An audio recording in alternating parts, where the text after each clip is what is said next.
आज हम जम्मू के अनंतनाग जिले में स्थित बाबा बर्फानी यानी कि अमरनाथ यात्रा की बात करने जा रहे हैं।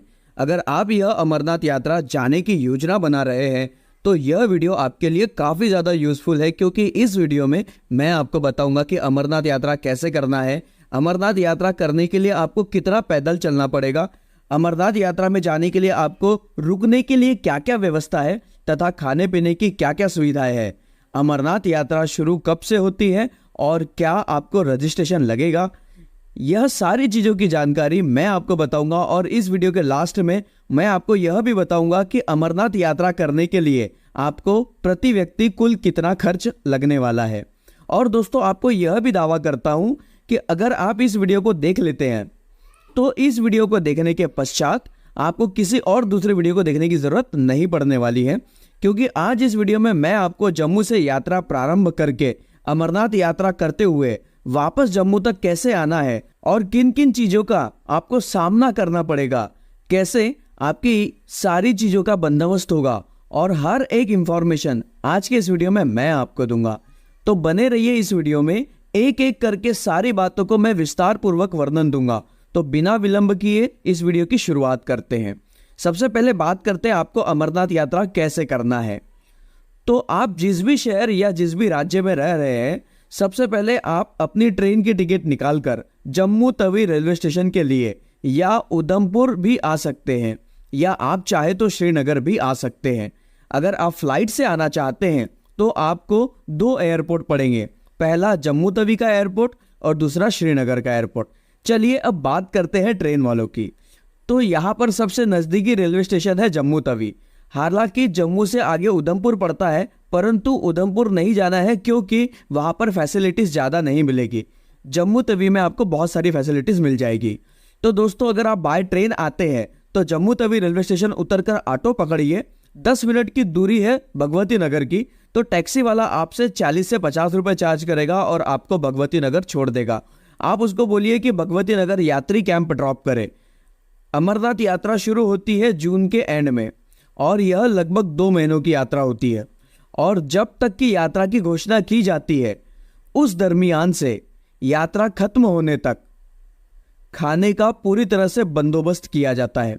तो यहाँ पर आपको खाना खाने का बिल्कुल भी टेंशन नहीं लेना है। जम्मू तवी जिस रेलवे स्टेशन में उतरेंगे उस स्टेशन से लेकर बाबा बर्फानी की गुफा तक हर जगह खाने के स्टॉल आपको देखने को मिलेंगे। तो दोस्तों, हम भगवती नगर यात्री कैंप पर पहुंच चुके हैं। यहाँ पर आपको बड़े बड़े हॉल देखने के लिए मिलेंगे। अगर वहाँ पर रात में पहुँच रहे हैं तो उस दिन आपको वहाँ पर आराम करना है। भगवती नगर यात्री कैंप में गद्दे मिल जाएंगे, उसका नॉमिनल चार्ज लिया जाएगा 50 से 100 रुपए के बीच में। अगर आपके साथ कीमती सामान है तो उसे रखने के लिए यहाँ पर आपको लॉकर सुविधा भी मिल जाती है। यहाँ पर आप अपने सामान रख सकते हैं।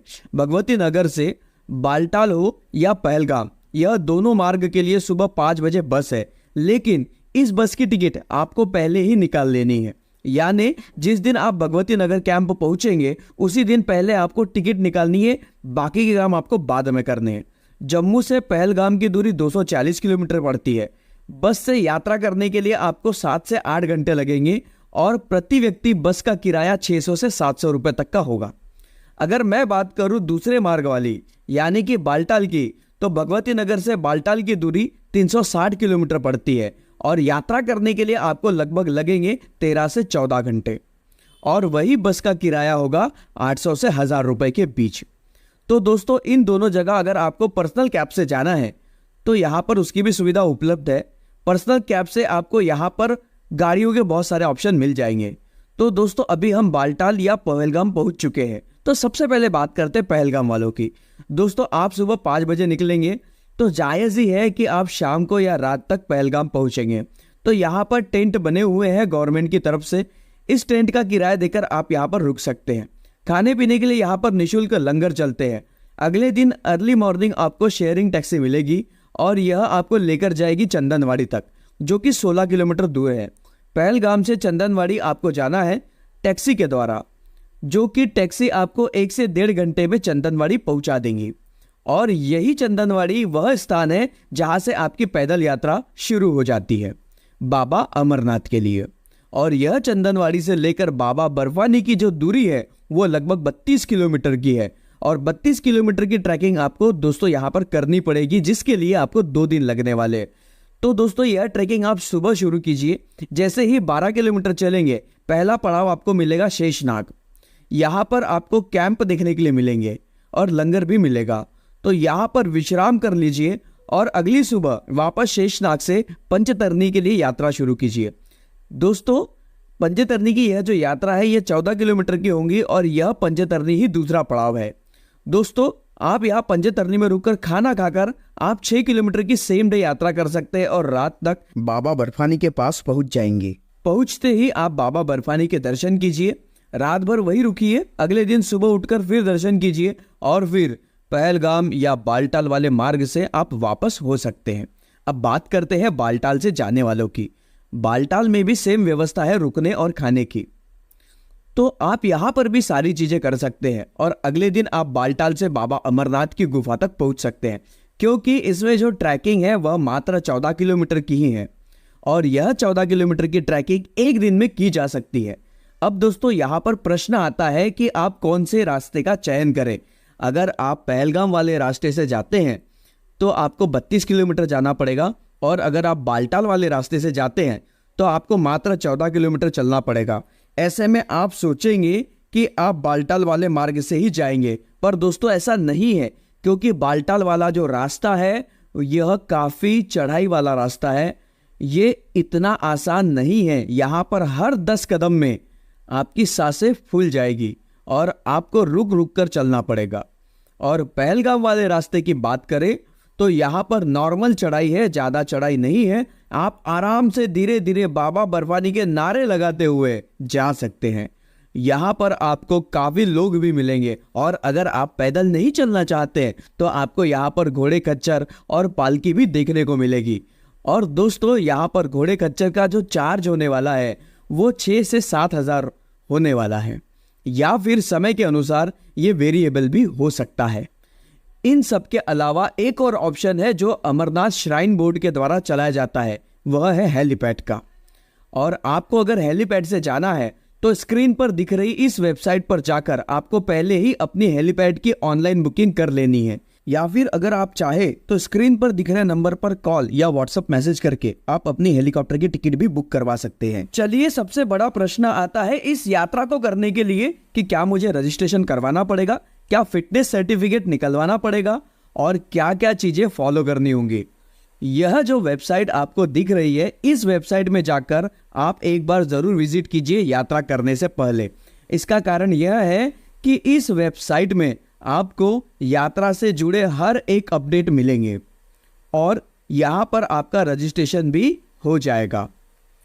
RFID, जिसका फुल फॉर्म है रेडियो फ्रीक्वेंसी आइडेंटिफिकेशन टाइम, जो आपको एक टैग मिलेगा। एक प्रकार से यह आपका एक रजिस्ट्रेशन है कि आप किस लोकेशन पर पहुंचे हैं, आपका डिटेल उस टैग में पूरा रहेगा। इसमें आप कितने बजे निकले, कितने तारीख को निकले, यह सारी जानकारी इस कार्ड पर मौजूद होगी और यह टैग आपको Jammu railway station, Udhampur railway station और श्रीनगर एयरपोर्ट से भी मिल सकता है। आप यहाँ पर जाकर इंस्टेंट भी टैग बनवा सकते हैं। साथ ही साथ अगर आपको मेडिकल सर्टिफिकेट मांगेंगे तो आपको मेडिकल सर्टिफिकेट निकलवा कर इसे लेकर जाना होगा। साथ में यात्रा के पहले आपको अपना रजिस्ट्रेशन भी करवाना होगा, जो कि ऑनलाइन होता है। तो आप एक बार वेबसाइट पर जरूर विजिट कीजिएगा और जो भी अमरनाथ यात्रा से लेकर जो भी इस वर्ष की अपडेट है उसे आपको फॉलो करना होगा। और इसके बाद भी अगर आपको रजिस्ट्रेशन करने में कोई भी दिक्कत आती है तो स्क्रीन पर दिख रहे नंबर पर आप व्हाट्सएप कॉल या व्हाट्सएप मैसेज कीजिए, इनके द्वारा आपका रजिस्ट्रेशन करवा दिया जाएगा। तो एक चीज मैं आपको बताना चाहूंगा कि बड़े सामान की समस्या हमेशा होती है। तो दोस्तों पहलगाम और बालटाल दोनों ही जगह पर होटल भी अवेलेबल है और क्लॉक रूम भी अवेलेबल है। तो जो क्लॉक रूम है उसका चार्ज होता है 50 रुपये पर डे, ये नॉमिनल चार्ज है। तो इस क्लॉक रूम में आप अपने बड़े सामान रखकर एक छोटा सा कॉलेज बैग, साइड बैग लेकर अमरनाथ यात्रा कर सकते हैं और बाबा बर्फानी के दर्शन कर सकते हैं। तो चलिए दोस्तों अंतिम बात करते हैं इस यात्रा को करने के लिए आपका कुल खर्चा कितना लगने वाला है। तो दोस्तों अगर आप बाय ट्रेन से यात्रा करना चाहते हैं तो आपको सिर्फ ट्रेन और बस का ही खर्चा लगेगा, क्योंकि खाने पीने का खर्चा तो आपको कहीं पर भी लगने वाला नहीं है, क्योंकि गवर्नमेंट के द्वारा यहाँ पर निःशुल्क लंगर चलाए जाते हैं। तो मान लीजिए यहाँ पर आपका 7 से 7,500 के अंदर पूरा ट्रिप निपट जाएगा। अगर आप घोड़े खच्चर या पालकी या हेलीपैड की सुविधा लेते हैं तो भाई उसका चार्जेस आपको अलग से जोड़ना पड़ेगा।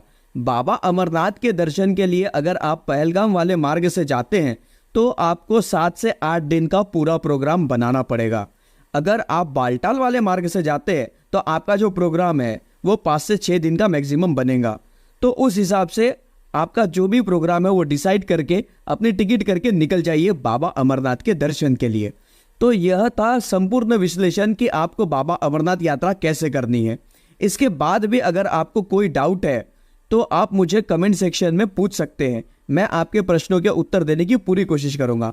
और इसके अलावा आप अगली वीडियो किस जगह की देखना चाहते हैं आप मुझे कमेंट में ज़रूर बता सकते हैं। उम्मीद करता हूं आपको यह वीडियो ज़रूर पसंद आई होगी। वीडियो अगर अच्छा लगा तो वीडियो को लाइक ज़रूर कर दीजिए और चैनल में अगर पहली बार है तो सब्सक्राइब भी ज़रूर कर दीजिए, क्योंकि आपके लाइक, कमेंट और सब्सक्राइब से हमें मोटिवेशन मिलता है ताकि हम आपके लिए ऐसे ही नए नए इंफॉर्मेटिव वीडियोस बनाते रहें। तो मिलते हैं ऐसे ही नई इंफॉर्मेटिव जानकारी के साथ अगली वीडियो में।